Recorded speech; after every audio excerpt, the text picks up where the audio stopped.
Happy late Friday night, early Saturday morning, whenever you're listening to this podcast. Welcome back to another episode here of your go-to Pacers podcast.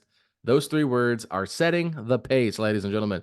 If you're not already, please subscribe to the podcast on YouTube and on the audio platforms and leave us a rating and review on those. But Facci, we've got ourselves a Game 3 preview of the Eastern Conference Finals, the Indiana Pacers hosting the Boston Celtics. Trying to get back into this series, down 0-2, but they've been there before. They know what to do. They know what it takes. But can they do it against this Boston Celtics team? Feels like a game seven to me. You got to have that type of mentality. This is backs against the wall. Anyone who's going to say this is not a must win, they're still dreaming. You got to take this game three. And game three has been good to the Pacers. If you think about game three in each of the last two rounds, you got some game winners in those rounds between Haliburton and Andrew Nembhard. I'm hoping we can keep the trend going. Maybe we don't even need the game winner, but at the same point, let's take a win any way we can get it because we're going to need all the help we can get. Let's not back off of that, though. That's really interesting, Facci, because I'm superstitious. So if we've had, I will say this, I got a text from our good buddy Derek Schultz, who has joined us after game one of the first two rounds, could not join us for game one of the Celtics series. Sure. And he said, and I told him, I said, hey, if we don't end up winning the series and you broke the curse or you broke the flow up, I'm blaming you. Well, he was supposed to fill in for you after game three because you're going to be gone this weekend. He texted me today and said, I've got a buddy coming in town. Can we please reschedule? Can I do the game four recap instead? And I said, that's fine. I'll find somebody for game three. I said, but it's on you if we lose this game. So we are already kind of breaking character here. But I will say this. If it has to be somebody different for a game three buzzer beater, who's your money on? That's if it's got to be someone different. I mean, look, you would think, could it be Siakam, and that could it be like a, midi or anything like that? I guess my money would be on Siakam because I can't remember a Turner game winner. And I just, you don't think it's going to be yeah, you don't think it's going to be someone like a Ben Shepherd or anything like that. So, or an Aaron Nesmith. So I guess Aaron Nesmith against the Celtics is pretty poetic. It would be the highlight of his life in terms of like a full circle moment of sticking it to the Celtics, the crowd going wild, everything that Boston passed up on, or just threw in the deal like a piece of string and a whatever else was in there, paperclip. So yeah, that would be great. I think Siakam could be the guy, but either way, I'll take anybody that wants to hit a game winner for us in game three. No, for sure. But let's get really into the nitty-gritty now of this game. Obviously, the big question mark that we probably should have started out with, but hey, you know what? Let's talk about more fun things. Tyrese Haliburton and his status and this injury.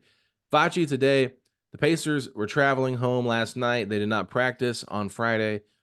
I don't even think they have a shoot-around scheduled for Saturday. So they're kind of just trying to get home, get healthy. Maybe they'll do a walkthrough closer to game time. But curious your thoughts. Tyrese Haliburton, not listed as out, not listed as doubtful, but listed once again on the injury report as questionable. What are your thoughts on that? Look, I like to see questionable rather than doubtful. It gives you hope. But I also like to think, and this is just me rooting for my team, that, oh, hey, he'll be out there. He's going to give it a go. It's the playoffs. But hamstrings are tricky, and I'm not in that medical room. I don't know the severity of it. And this is something that has lingered since January, and it's a very quick turnaround. I would like to think that Haliburton will be out there, but even if he is out there and he's on one leg, he's got either Drew Holiday or Derek White on him, and there's no good outcome there. But you would like to think maybe he can get some threes up. He's always been a good three-point shooter. He's had some success from three-point land, so it's definitely worth something, let alone at least having a primary defender of like a Drew Holiday caliber player on him to be able to, because if you have Drew Holiday on anyone, it's going to be a tough matchup for you. Maybe at least Haliburton can be kind of a decoy distributor, anything of that sort. I think he gives it a go, but I wouldn't be surprised if he didn't. Okay, well let's just kind of break this down here because there's been other games where Tyrese has been listed as questionable in the playoffs, and he's played every game so far. So yep, yes. If you're trying to look at glass half full, I would look at that. what's interesting to me is that Carlisle mentioned in the post-game press conference that Tyrese actually was dealing with that sore hamstring in the first half, Mhm. and he played through it in the second half. And the play that they actually highlighted as where they thought he hurt it, he played minutes after that, and it didn't really seem like he was limping that bad when he left the court. Now, there was, like I said last night on the podcast, John Corrales from Locked On Celtics said that he saw him limping to the team bus, whatever. I don't know. Part of me just feels like this is probably something he can continue to play through. We saw that he was able to play through it. He came back really early from the hamstring. Not saying that he Mhm. should do it, but I think he realizes the weight that this series, basically this game, is kind of like the season for the Pacers right now. So I feel like he feels that weight of trying to be the guy. I don't think he'll go out there if he feels like he can't play, but I feel like if he can give it a go, I don't think he's going to be nearly as bad as OG looked in Game 7 in the Garden. But I do think that, it probably is sore. He's probably been playing through soreness for a while, so he probably can handle that pain. But the treatment that he's going to get here in Indianapolis, probably all day that he got Friday and then all day Saturday, I think he's going to really give it a go and try and test it out. I'm leaning more like 70% that he plays and 30% that he doesn't. My gut says that he does play. I do not know how effective he will be. I'm not expecting some heroic 20 point, 10 assist type of game on this. I'm thinking, yeah, this could very well be Tyrese putting up, 12 points and maybe 8 assists, but he's drawing defensive coverage. He's still getting his teammates involved, anything of that sort. And I think that at this point, if the man's out there, you got to appreciate it because this is pretty much the season on the line. If you're going to give it to go for one game, I think it's probably got to be this game because if you're down 3-0, things could only you're not coming back from that. No one's ever come back from that in NBA history. Right. I just it's a borderline impossible thing to do. But I did read that 28 teams have come back from being down 2-0. One of those 28 is the Indiana Pacers. So this is not uncharted territory. This is we're coming back home at the right time. And I think that this is everybody's got to dig a little bit deeper and be better to be able to make up for what might be lost with Tyrese's health. Obviously, I mean that's the biggest storyline going into Game 3 is will Tyrese play or not? We know Kristaps Porzingis is not going to be playing in Game 3. The report all along from Woj was that he would play in Game 4. But if you go back and listen to the broadcast, there was a report, I believe it was from JJ or Doris Burke. They were like, or maybe it was even Lisa Salters.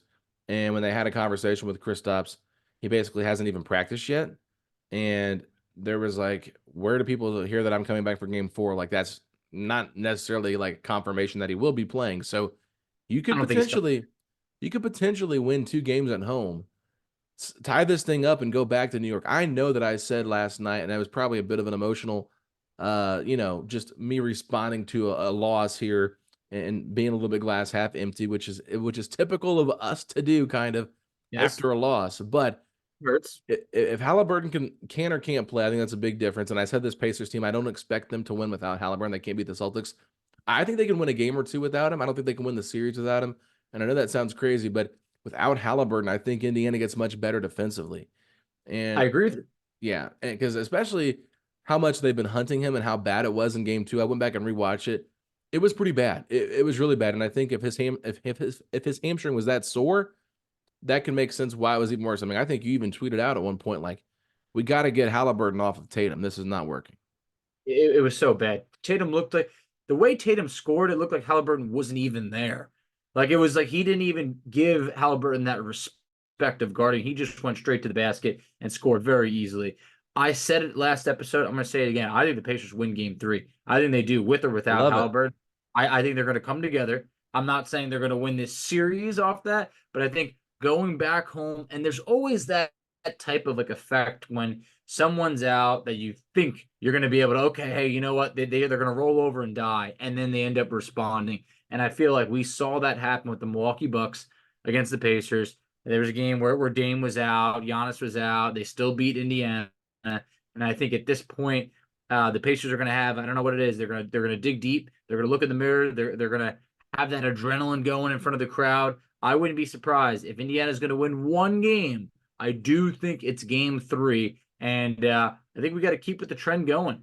We have not lost at home, and I'm not ready to lose yet at home. So let's keep the good times rolling. Yeah, I mean 7-0 sounds a lot better than 6-1. It really So does. let's keep the good times going. Now let's talk about this basketball game and what we need to change Indiana does from what they did in game two. I will start out here, Facci. I think that the matchups defensively have been okay with the starters, but I think I would make one big change. I would put Aaron Nesmith on Jalen Brown, and I would put Pascal Siakam on Jason Tatum. I think that those two need to switch that matchup because I do not like Pascal on Jalen Brown. Jalen Brown has pretty much had his way this series, and Jason Mhm. Tatum has struggled a little bit, but I just think that what we've seen so far is that they've been playing Jalen Brown on Pascal Siakam too at times defensively, and I think that Jason Tatum has not really wanted to take that primary defensive matchup. So if there's an opportunity there for you to get a mismatch and maybe get Tatum defending Siakam on the other side of the basketball because you're playing this fast-paced up tempo type style, there's a good chance you get a cross match that you like if you're Indiana. So I would try doing that, throw a little bit more length on Tatum. I know that when we talked with Keith Smith, he said that he kind of actually likes dealing with those guys better than smaller guys, but I don't think you can really throw a Nimhard or a McConnell on him and really affect him. I think Siakam will. I know Caitlin Cooper has tweeted about put Siakam on Tatum, and she's kind of surprised they haven't. But I think the way Neesmith could maybe stay with Jalen Brown, to me, that would be really beneficial to kind of slow him down a little bit. Obviously, if Tyrese plays, you continue to play him on Drew Holiday and hope that he just doesn't get open and make a bunch of shots. But I think the Nimhart on Derek White matchup is pretty good, and I think Turner on Horford obviously is the right matchup. So maybe just flipping those two would be the first thing I would do adjustment wise. I don't know what you're thinking, but that's what I'm thinking. No, I really like it because here's the thing. Tatum right now is actually the worst three-point shooter in the playoffs right now. As it stands, he struggles from three-point land. And although he's a great player and he's likely due, Jalen Brown is killing the Pacers, and you have to figure something else about it. You have to figure something out. Aaron Nesmith is a guy that obviously played on the Celtics. I think he knows Brown's game, he knows Tatum's game a bit. I think that he can help on that matchup. But if you don't do that change and have Siakam guard Tatum and have Nesmith on Brown, there's no one else to guard Jalen Brown. Like there's just no one else. I think at this point, you can't have Nesmith get in foul trouble if Haliburton can't go. And then you don't want to say, oh, what about like an Obi Toppin? He's got some length. It just consistently you can't trust an Obi Toppin on a Jalen Brown for a large chunk of this game. So I think what you mentioned is pretty much the only real alternative that Indiana has. And the one thing, as much heat as Carlisle has taken lately, and some of it is definitely well deserved, it took a couple games for them to switch that matchup and start putting Nesmith on Brunson. That started out at around, I believe, game Game three or three. so. Game That three. was a big change in the series. I think that pretty much swung the series. So it's not too late to make some changes, and I hope that actually is one of the changes we see in game three. Yeah, for sure. And I think one other thing you could do potentially is maybe take Tyrese off of Drew, and maybe you put Siakam on Drew Holiday, and then slide Nimhard down to Brown, and then you keep Neesmith on Tatum. That way, if they try to run that pick and roll like they have been doing a lot with Drew as the main screener because Halliburton's been the defender, now you put Derek White in that action, or maybe even crazier. This is going to sound crazy, but maybe you put Tyrese at times on Al Horford, because is Al Horford really going to post up in this offense? No, he's not. I don't think so. I don't He's going think to so. stand out there. I mean, they put Horford on Neesmith at times. So I think as crazy as it sounds, like maybe you try to like get Tyrese out of that action or whatever, and put him on Horford for a minute. I would just throwing stuff at the wall now to see if it sticks. But I think it'd be interesting just to see if maybe Drew is constantly doing that. Maybe you kind of switch that ahead of time or know it's about to come, so you make that defensive assignment switch as they're going into that action and try to avoid getting caught in that all the time. Because to me, like Tyrese at first was like not doing a good job hedging, and I think if his hamstring was really bothering them or bothering him, then obviously that makes sense why he was struggling with it. But if you can switch a little bit more, I think that helps. But let's look at this Pacers team if Tyrese doesn't play, right? Just to throw out that scenario too. Who do you think should be the fifth starter? I think it would have to be McConnell because I just think when you look at things, I just can't envision like a Ben Shepherd stepping into the lineup. And I think defensively, yeah, maybe that could be something that could really help defensively. But where's the lack of scoring, going to come from at that point? I feel like if you put McConnell in that starting lineup, you could still play really fast. I think that, McConnell could still be capable of having a very good game. But I think that it's likely in my mind McConnell steps into the starting lineup compared to like a Ben Shepherd or Obi Toppin. Curious what your thoughts are. Yeah, I mean, I think that makes the most sense and what everybody would expect to happen. But I think that the Pacers really like having McConnell to insert into the game when the They other players are definitely starting. You know what I mean? Like the other players are starting to get a little do. bit tired for Boston. Maybe you can insert him in there, like just this fresh jolt of energy. And one thing that he's really good about doing is, let's say the Pacers get down by like 4 or 5 points, 6 points early on in the first quarter. He comes in, provides his spark, and now all of a sudden, him and Obi Toppin coming in together can just, turn the game on its head. That to me is why I think Ben Shepherd might make a little bit more sense, just because now you can switch everything really besides anything that's involving Turner, because Turner is probably going to play and drop more than anything. But that way, if they try to set a screen with Drew or Derek White or whatever, you can just switch that. And I mean, obviously, you'd probably rather try to attack a Ben Shepherd than an Aaron Nesmith if you're Jason Tatum or Jalen Brown. But I think Ben Shepherd's proven that he can hold his own at times defensively in the playoffs. So that would be what I would probably do, only because I want to make sure that I don't have both of my ball handlers on the court at the same time the whole entire game, kind of stagger their minutes a little bit, because I think Nimhard, if he knows going into it, he's got to be the starting point guard. He can handle that. Siakam can do some ball handling. Shepard is smart with the basketball. I wouldn't say he's the greatest ball handler, even though he does have some point guard experience from his high school days, I believe it was. So that to me is probably what I would lean in towards more if Haliburton can't play, just because I want to make sure that I have McConnell fresh off the bench. And I would still probably close with McConnell over Shepard and play more minutes with him on the floor than Shepard potentially. But just to get things started, I just like knowing that, hey, I have a reassurance here that I can bring this spark, this energy bunny off the bench and really provide it. Because if he doesn't, who's going to do that? You going to rely that much on Obi Toppin to do it all for you? He's been good at home, but I think that a lot of that's because he's been paired up with not only TJ, but Tyrese has been out there too on a lot of those runs. Yeah, I think if you want to try and keep your team kind of as similar, as you can, then it is Ben Shepherd in there because then Mhm. the bench doesn't take this big hit. If you move McConnell in the starting lineup, that bench is thin and you don't really know exactly what you're going to get out of it. So I definitely hear both points. Ben Shepherd has struggled from the field the first two games that I wonder, would they be lacking the firepower to really keep up with Boston? Boston scored 133 in game one, 126 in game two. So, you're going to need some scoring. I do think that, yeah, you would definitely have to finish with McConnell regardless.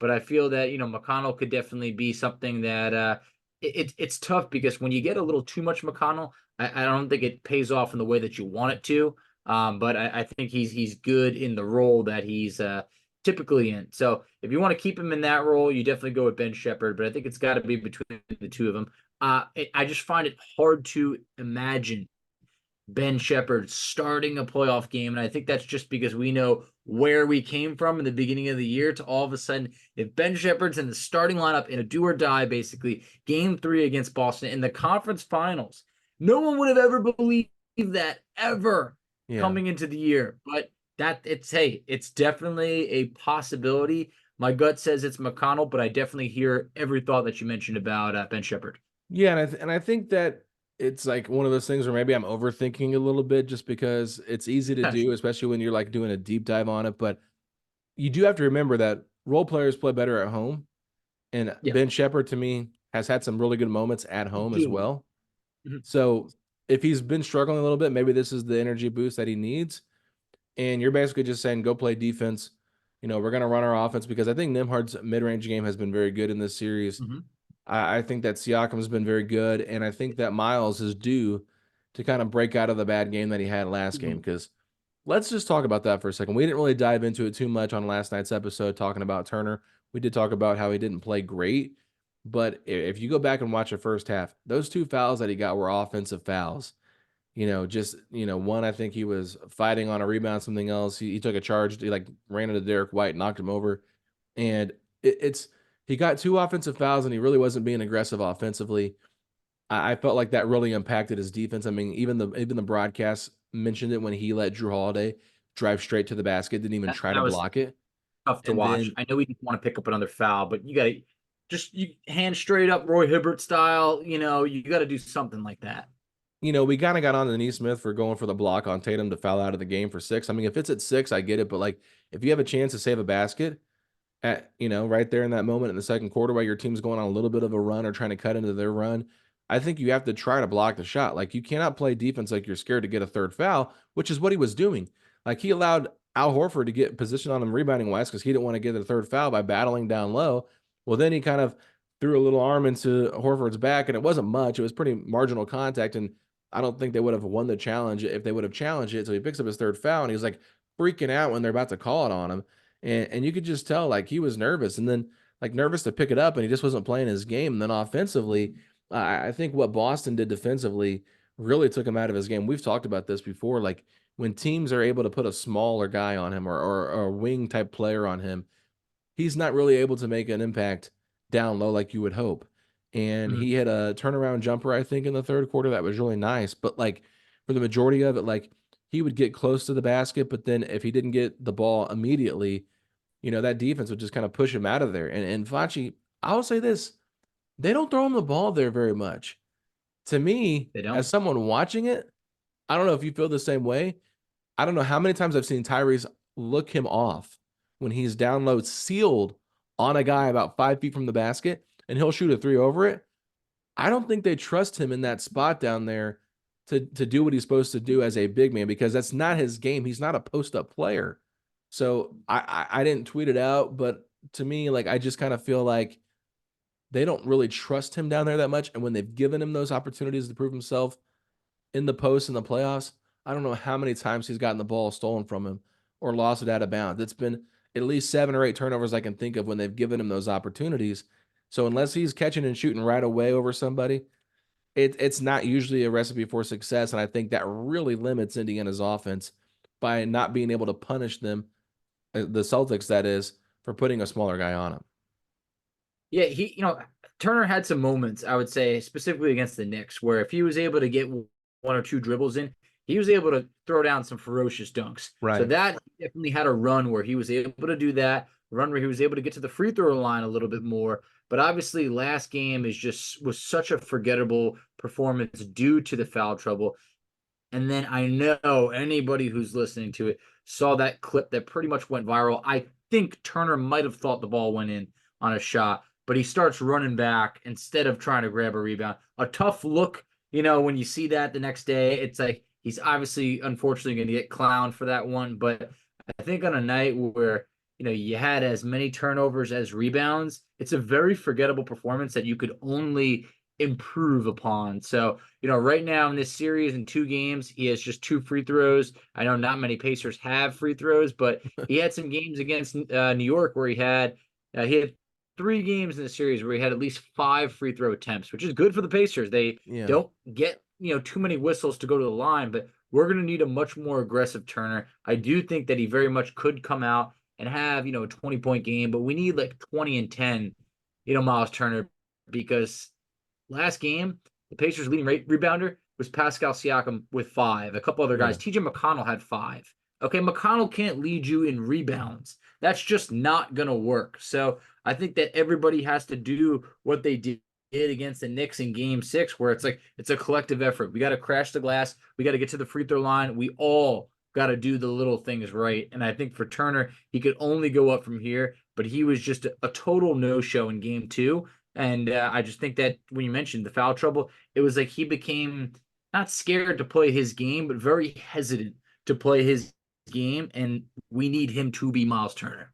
Yeah, he was playing afraid to get a third foul instead of just playing basketball. And Third foul. I mean, you had a yeah, point when you were saying before, if it's your 5th or your 6th, yes, I get it. A third foul, come on, man. We need you out there trying to block shots. That's what you do best. yeah, you can't play tentative. It's a freaking Eastern Conference Finals. How many times do we see Pacers big men of the past and deep runs get in foul trouble, but at least they're playing hard. Like, I mean, you cannot not play hard because you're afraid to pick up a foul. And that's what I was going to bring up with that point you're talking about. There's about, I think, 7 minutes, 22 seconds, 8 minutes, 22 seconds left in the second quarter. And it looks like the ball's like right there, and Derek White just like kind of grabs it, and Turner turned his back and didn't even try. Two things. One, I don't know if the angle from the sideline really shows you where the ball was actually coming off the rim at. It could have been more to the left side of the rim where Turner didn't have a chance. But if it was in the same vicinity, Turner was not going to go for the ball because he had two fouls. He was playing like he wasn't going to foul. And I think actually the one that he got called for was the one with him and Jalen Brown early in the first quarter, where Jalen Brown was like wanting a review for Myles, like hitting him in the stomach area. And we Oh, know yeah. this, yeah. And we know this is true a lot of times. When you get a big down low with a smaller person, they always give the benefit of the whistle to the smaller defender because it looks so much more natural that a big guy would knock a small guy down. I think Jalen Brown's probably got more lower body strength than Myles Turner does based on how they're built. I'm not trying to be mean. I'm just saying that Yeah, to just no, be how it is. I Turner's agree. a great shooter, and I think that he needs to live in the mid range a little bit more than going all the way to the basket and trying to post up and just say, let me turn around and dunk it. I'm not that kind of player.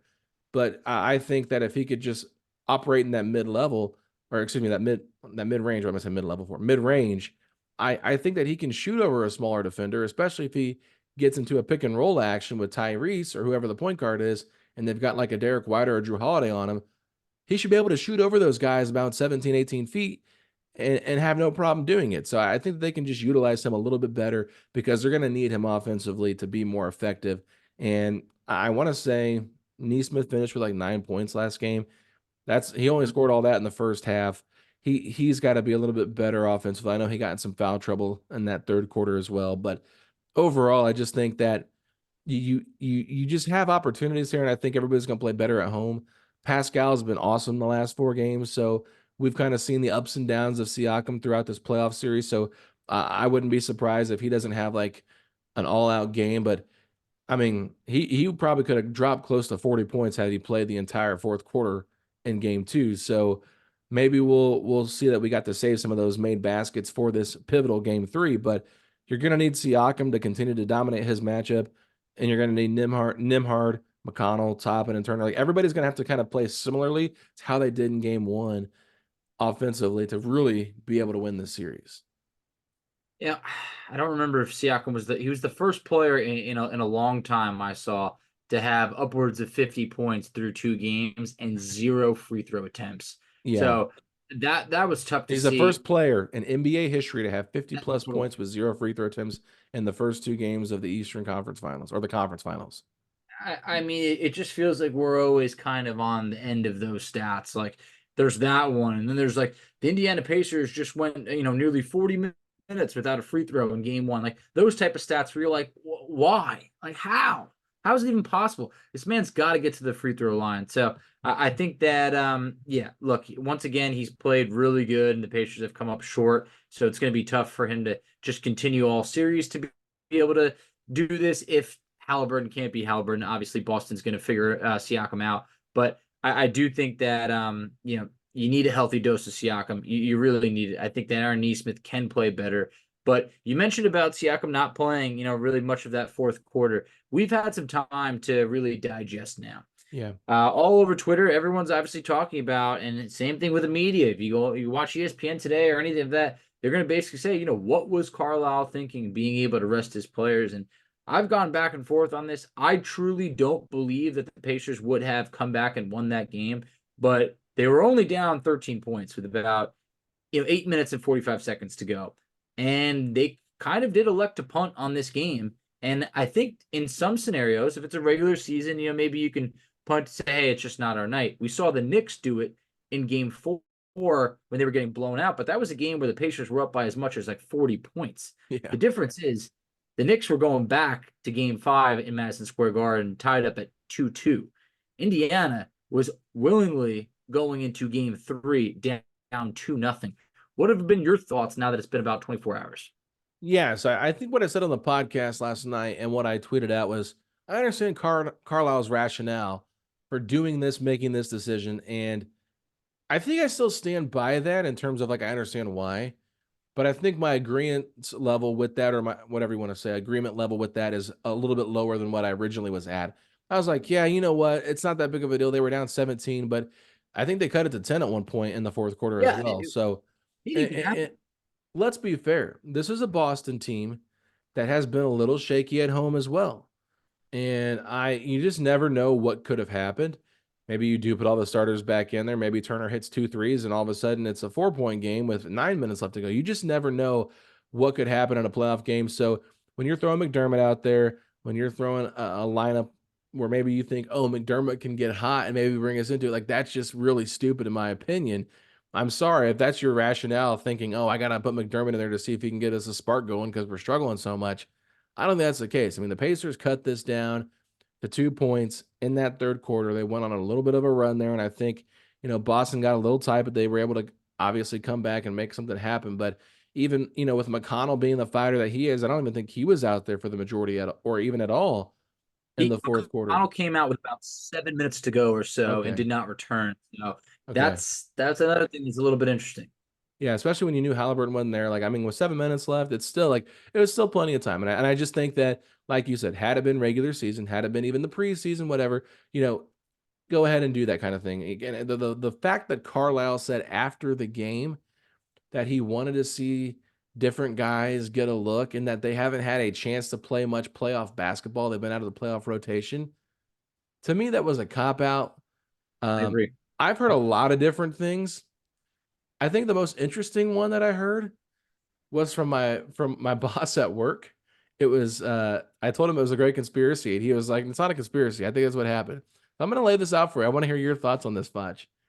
He said that he Uh, thought the game was officiated so poorly by Scott Foster and his crew that Carlisle was like, you know what, NBA, if you're going to keep throwing this crappy referee crew out here, I'm going to throw out a second stringers in the fourth quarter in a playoff game that's only being aired right now, and you guys are going to have to watch this for 4 quarters because I'm not going to get a $35,000 fine, but I'm going to go out there and just basically throw this game away to say, you know what, we're not going to win with Scott Foster as the head official because he makes the show about himself, and we're just basically punting it because of the officiating. Now, I laughed and said, I don't think that's necessarily true. And he was pretty adamant, like, I feel really strongly about this. So I didn't argue too much. Obviously, like I said, he was my boss, so I'm not going to argue with him too much. But I did think it was interesting that he kind of brought that point up. And I'm curious. I mean, I'm sure there's people that did feel like the officiating was pretty lopsided again. I'm not going to talk about the officiating in this game, but curious your thoughts on that conspiracy. I'm gonna stop short of saying it's the dumbest thing I've ever heard. All right, but now I'm just gonna say there's no chance that Rick Carlisle was like, you know what? I'm gonna prove a point. All right, I'm gonna subject everybody to watching, Doug McDermott out here and Kendall Brown and other guys like that. Like, no, I just think that he probably thought, well, you know what? Like, I don't think we're gonna win this game. Let's keep the starters fresh. Maybe that's like something that we can just come back and and be motivated and fired up for game 3, that we're shutting it down. But I think the thing is that we don't have the luxury to shut it down because now we're down 2-0, against a really good Celtics team. I think that when you have the luxury to shut it down is what I mentioned with the Knicks. When you're up or tied in the series and you could say, all right, hey, you know what? Tonight's just not our night.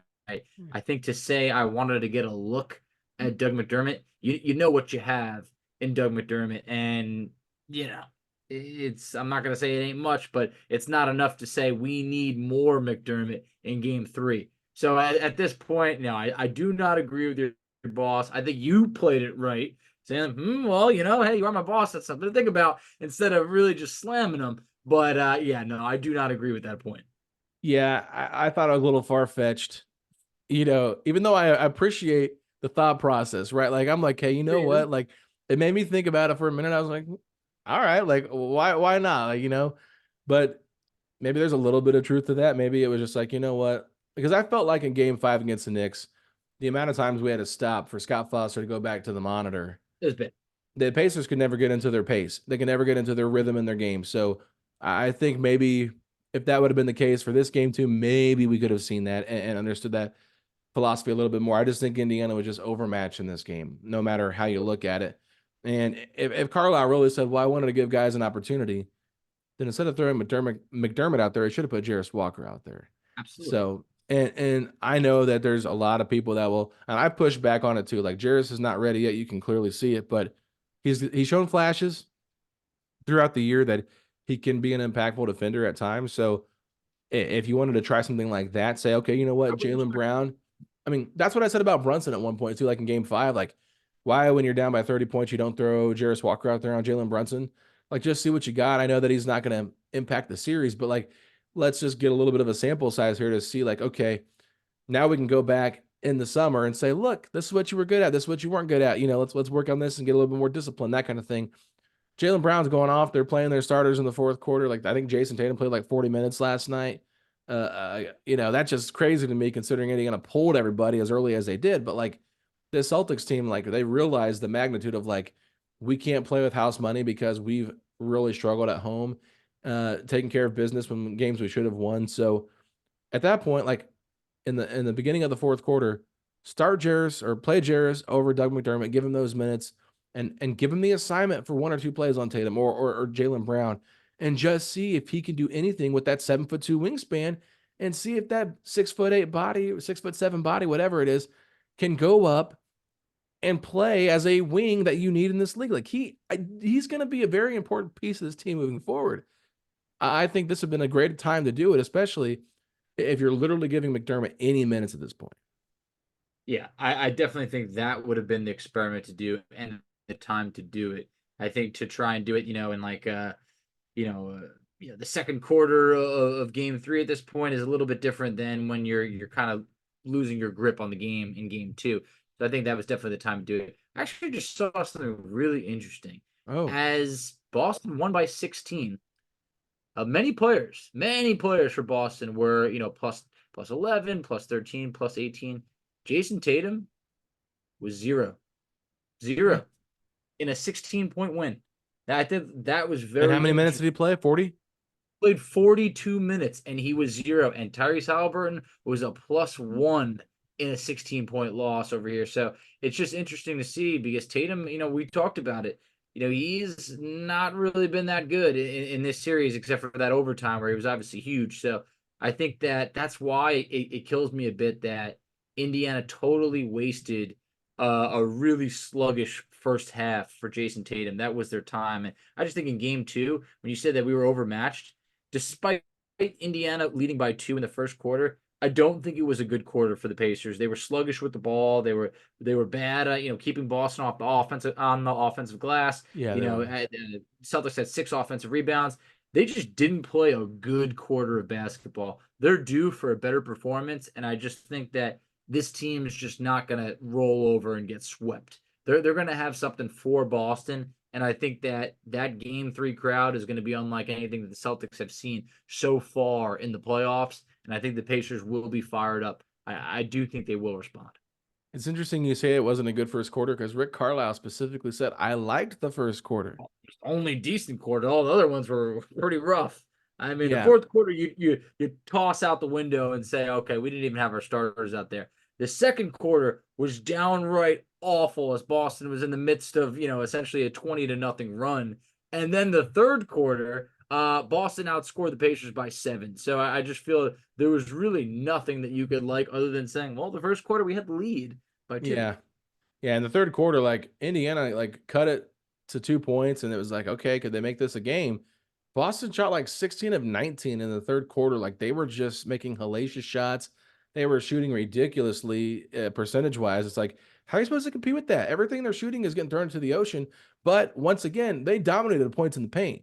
And Indiana's got to do a better job. And that's why I was kind of getting on Turner, because when you let a guy just drive down your throat and not even contest the shot, how do you do that and call yourself one of the greatest rim protectors in the world, if not the greatest, in your own opinion? You cannot worry about a silly little foul when you've got a game you're trying to win that matters. You have 6 of these fouls, man.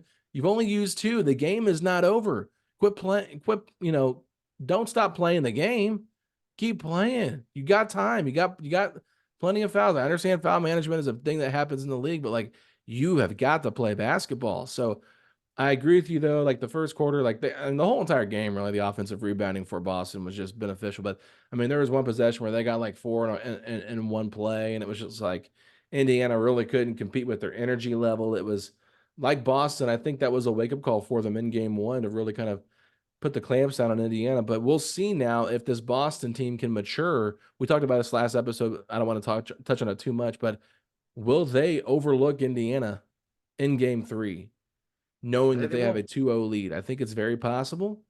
And I think that if Tyrese doesn't play, that it could even be more possible. But I think if he does play, they're going to attack him relentlessly to see how that hamstring's doing. Yeah, like I don't want to be the guy out here saying the Pacers might do better if Haliburton doesn't play, but I just think that sometimes the NBA works in weird ways like that where You don't something want to could just say it. It happen. sounds crazy, but it's probably true. I know, and that's the thing. Like I feel like I'm not trying to be like a hater or anything, but like Halliburton has not defended well, and if he has a bum hamstring right now, it's only going to be even worse. And I do think that's going to be their goal: attack, attack, attack. And it's like if you have Drew Holiday going off again, you're not going to win that game. I mean, the Right. fact that Drew had a season high 28 in game one shows that Halliburton needs to be better on defense. I do think that Indiana might just be able to maybe McConnell can provide just a big spark, even if it's just for one game. But I think that Boston is due to and have a little bit of a fumble. And even Keith Smith said, hey, maybe it's every 6 to 8 games they really just don't show up. Well, maybe they're due for one of those. But also out of the 10 games that Halliburton did miss, Indiana went 6-4. It's not like they were this team that just like the Pacers of 2 seasons ago, where Haliburton was out and they went like 1 of 11 or 1 and 12, whatever that awful stretch is where the season Yeah. collapsed. This team can play without him, but they can't win a series without him by any means. So, yeah, you know what? I don't know the severity of that hamstring. I think we'll find out more tomorrow, but this sounds like something that I anticipate he will be out there for. And let's just talk about some of those games where Halliburton did not play and they had Siakam. They finished off that road trip with the Trailblazers and the Suns. Obviously, Halliburton did play in that Trailblazers game. That's when they lost by 3 in his return. And then you got set back out. Well, in the Suns game, he did not play. And the Pacers lost that one by 7 on the road. But then they come home and they only lose by 5 to Denver. And Denver was looking pretty good. I think Murray played in that game, if I'm not mistaken. So that was a Did. fully loaded team. And then you play Philadelphia, and that's the game that Pascal Siakam had a triple double. And then you play the Suns again, and you win that one 133 131, which was crazy. Turner played like 7 minutes in that game. Hill didn't play very much. They beat the Grizzlies, and then all of a sudden, Halliburton's ready to come back, and they only lose by 5 points on the road to Boston in limited minutes. So they have figured out a way to be competitive without Tyrese, and they were really trying to experiment and figure out the rotations and the lineups with and without Haliburton too. So I think that experience just does help them, and it's next man up mentality. And I like how everybody on the like from the player standpoint when they were talking at the podium, like they're just like, yeah, if Ty can't play, he can't play. We got guys that can play. Like we got to go next man up. Like we're more mad that we lost. And one of the reporters kept asking Siakam and Nemhard about Halliburton, and he goes, "Well, I think that's a Halliburton question. Yeah, I don't have an answer for you." And the reporter's like, "Well, you're the two up here," and he's like I said, it's a Halliburton question. Like I can't answer it for Tyrese. Like I just can't. Like Carlisle might be able to do it a little bit, but Carlisle was like, I think we can move on to something else now because they kept asking him about it, and like he didn't have an answer. He just said he left the game. We don't know the severity of it. We'll know more tomorrow. And he just kept saying the same thing over and over and over. And finally, they got him to say like, yeah, he was kind of hurt in the first quarter or first half, excuse me. So I just think that this team is going to be ready, Facci, to go out there and compete with or without Tyrese. And I think the fan base, like you mentioned, they are going to lift this team to another level of energy. You're going to see them probably fighting harder for loose balls, and they should be. They should be playing like they're the desperate team in Game 7. It's win or go home at this point. And if they don't come out with that sense of urgency and they kind of hang their head down and say, we don't have Ty, we're done, then this series is over. But if they come out and fight, they can extend the series. Maybe Halliburton, if he doesn't play, can come back for game 4 and be a little bit more rested. Yeah, I think that if it looks like he's just really sluggish and limping around, I don't think you can put him out there because to what we said before, he'll be attacked. I think that if Halliburton does not suit up, I think we're going to see more of a defensive matchup. Boston's averaging about 129.5 points through 2 games. I could definitely see that coming down a bit, maybe being a more of, maybe closer to like a 115 mark or anything like that. It's a very talented Boston team. This isn't a surprise or shouldn't be a surprise to anybody. These are the top 2 offensive units in the NBA. But yeah, if there is that opportunity to rest Haliburton and you can sneak 1 game, and I know that might sound comical to some people to say, what do you mean, rest him? But look, if he really can't go and he does be, able to get an extra day or 2 of rest, that could go a long way. Hamstrings, he's not just going to be healed by like 5 days. This is something that is probably just going to either stay bad or it ain't going to get better. But I think in this scenario, if he can be at least 75%, yeah, get him out there. If he's 50% at best, it's not going to do the Pacers any favors, I think, because Boston, their starting 5, like we mentioned, it is a really, really good starting 5.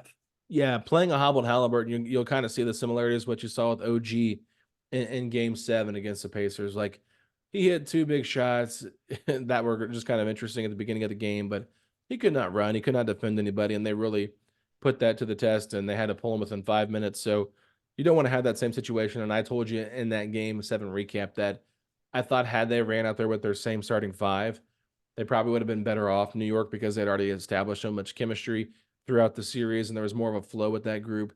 And I understand, I think Tim Bontemps might have said this, one of the main reasons why you actually start OG is because he's done all that pre-workout stuff. You don't want to sit him on the bench and get him cold, so you try to keep him ready to go, ready as, keep him fresh as possible. But he just wasn't able to do it. But yeah, I mean, I just think that when you're playing with a guy that's hurt like that, and it's a questionable whether he should be playing or not, and he's not giving his best and he's limping out there, like it's not worth the risk of re-injury or worth the risk of your team being put in a bit of a pickle here and not being able to figure it out and just say, you know what, we don't have time. We're going to go in there. We know the game plan is this, this, and this. It's a little bit easier to kind of figure things out because you know that if the guy's not healthy, you're not getting that full level of superstardom that you need that you're expecting. So the expectations are just a little bit easier to manage when you kind of know what you're playing with here instead of a wild card up your sleeve that could go good, could go bad. Yeah, I think when you're talking about like a player of OG's caliber, I mean that's a 2-way player. Like you need him out there, and they were also facing elimination in this situation. If Haliburton's already a so-so defender, he's not going to be able to stop anybody. So I think that's where you really need to weigh this. But I do think that if Haliburton can play all season, he's played. He's definitely been someone that they probably try to rest at times, and he has not wanted to rest. So I'll give him credit for that. That's why it makes me feel that, okay, hey, this is not someone who, like we've heard in the past, it was Malcolm Brogdon. If Brogdon wasn't 100%, probably wasn't going to be out there. And Yeah. I don't think that is the case for Tyrese Haliburton, where he's played hurt all season. He really has. Even in the same game, he had a chest issue. He got hit in the chest by Jaylen Brown. That was bothering him. Kept going. He's had the back injury, like the hamstring injury. Like it's just whatever it's been, he's fought through it. You got to give him credit for that. But like I said, if the man can be at least 75%, you put him out there. I agree with you. I agree with you for sure. So let's go ahead and wrap this one up, my man. Let everybody know where they can find us at on social media because we got a big Game 3 ahead of us. Absolutely. So you can find us on Twitter at PacersPod, STP. You can find Alex on Twitter at AlexGoldenNBA. I can be found on Twitter at _FACCI. You can find us on Instagram at PacersPodSTP. You can find us on Facebook at Setting the Pace. You can find us on TikTok, Setting the Pace. And Alex, tell them where they can check us out on YouTube. Yeah, everybody go to youtube.com/setting the pace, Pacers podcast, where you can find all of our video content. And like I said at the beginning of the show, please leave us a 5-star rating and review. Everybody, we thank you so much for joining us once again for another episode here of your go-to Pacers podcast. That's right, Setting the Pace. If you haven't heard me say it before, I'll say it again. Your go-to Pacers podcast, Setting the Pace. But Facci, if you're hoping the Pacers, you already predicted it, but if you're hoping the Pacers can rally and make this a series and give the Pacers a victory in Game 3, hit me with those 3 words. Let's go, Pacers.